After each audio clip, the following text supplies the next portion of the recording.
क्रांतिकारी समाजवादी मंच समाजवादी पार्टी के बाद पूर्व सांसद कंकर मुंजारे ने इस चुनाव में बहुजन समाजवादी पार्टी के साथ चुनाव लड़ने का ऐलान किया है। 24 जनवरी को वो बसपा में शामिल हो गए। बालाघाट सिवनी संसदीय क्षेत्र में अब बसपा से कंकर मुंजारे चुनाव लड़ेंगे, जो चुनावी नामांकन आगामी 26 मार्च को जमा करेंगे। कांग्रेस से टिकट मांगे जाने के बावजूद कांग्रेस से प्रत्याशी नहीं बनाए जाने से नाराज पूर्व सांसद कंकर मुंजारे ने कहा कि कांग्रेस नेताओं ने हमें भरोसा और विश्वास दिलाकर हमारे साथ विश्वासघात किया है। संसदीय क्षेत्र में भाजपा से सेटिंग कर डमी व्यक्ति को प्रत्याशी बनाकर कांग्रेस ने भाजपा को वॉक ओवर दे दिया है। उन्होंने कांग्रेस प्रत्याशी सम्राट सिंह सरस्वार को राजनीतिक अनुभवहीन बताते हुए कहा कि उसे जिले में कौन पहचानता है। उन्होंने कहा कि इस चुनाव में कांग्रेस चुनावी मैदान से बाहर हो गई है और हमारी लड़ाई लोकतंत्र और संविधान को बचाने के लिए भाजपा से है। भारतीय जनता पार्टी को वॉकआउट दे दिया है कि आप जीतो।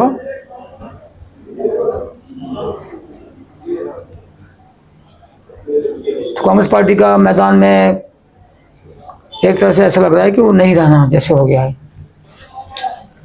तो ऐसी स्थिति में हमारे साथियों ने फैसला किया कि हमको भारतीय जनता पार्टी को चुनाव में परास्त करना है, हराना है, लोकतंत्र बचाना है, संविधान बचाना है, इसलिए चुनाव लड़ना जरूरी है।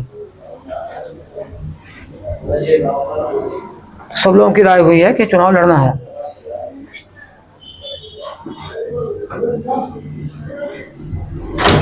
कांग्रेस तो जैसे उन्होंने उम्मीदवार घोषित किया उसी से तो मैदान से बाहर हो गए एक तरह से।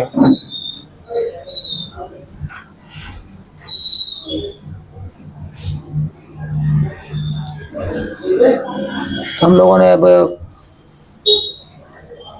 तय कर लिया है हर हालत में चुनाव लड़ेंगे। उतना संसाधन हमारे पास नहीं है, उतना आर्थिक मजबूती नहीं है, लेकिन फिर भी हम लोगों ने कहा कि अब जनता से हम अनुरोध करेंगे, मांग करेंगे कि हमको वोट भी दें और नोट भी दें। एक नया नारे के साथ हम चुनाव लड़ेंगे। उन्होंने कहा कि लोकसभा चुनाव में उनका मुद्दा बेरोजगारी, भ्रष्टाचार, किसानों को एमएसपी और महिलाओं को 450 रुपये में गैस सिलेंडर देने के अधूरे वादों को पूरा करना होगा। उन्होंने कहा कि प्रधानमंत्री ने देश को 2022 तक आवास और 2 करोड़ लोगों को प्रतिवर्ष रोजगार देने की गारंटी दी थी, लेकिन वो पूरी नहीं की है, बल्कि देश में बेरोजगारी बढ़ा दी है। फैसला जो किया हमारे साथियों ने, अभी हम हाथी के चुनाव चिन्ह पे चुनाव लड़ेंगे। ये हमारा फैसला हुआ सब साथियों का। एक तरफ आप लोकतंत्र और संविधान बचाने की दुहाई दे रहे हैं, कांग्रेस को कमजोर बता रहे हैं। कांग्रेस के 4 विधायक है, संगठन है, कार्यकुशलता है उनके पास। इसके बावजूद ऐसा नहीं लगता कि आप भी चुनाव लड़कर इस मुकाबले में कांग्रेस को कहीं ना कहीं डैमेज करने का प्रयास? हम कांग्रेस को डैमेज नहीं कर रहे हैं, हम कांग्रेस को डैमेज नहीं कर रहे हैं, बीजेपी को डैमेज कर रहे हैं। आप गलत सोच रहे हैं। कांग्रेस बीजेपी को मदद कर रही है यहाँ पर। उन्होंने कहा कि कांग्रेस पार्टी ने जिसे प्रत्याशी बनाया है उसके पास बड़े चुनाव की राजनीति का कोई अनुभव नहीं है, जनता तक उसे नहीं जानती है। कांग्रेस लोकसभा चुनाव से बाहर हो गई है। भले ही हम आर्थिक रूप से मजबूत नहीं है, लेकिन इस बार हम 1 वोट और 1 नोट का नारा देकर जनता के बीच जाएंगे। उन्होंने कहा कि कांग्रेस प्रत्याशी के पिता 2 बार विधायक हैं, लेकिन इन्हें कौन पहचानता है। 2 सालों में जिला पंचायत अध्यक्ष रहते हुए कोई बड़ा काम किया हो तो बताएं। हम तो 3 बार विधायक और 1 बार निर्दलीय सांसद रहे हैं। जो नेता अपना बंगला तक खाली नहीं करा सका है, वो संसदीय क्षेत्र की कैसे आवाज बनेंगे। हम सड़क से लेकर सदन तक ईवीएम को बंद करने की लड़ाई लड़ेंगे। उन्होंने कहा कि इससे अच्छा होता कि कांग्रेस ये टिकट पूर्व विधायक हिना काबरे को ही दे देती। कम से कम कांग्रेस की लाज बचाई जा सकती थी।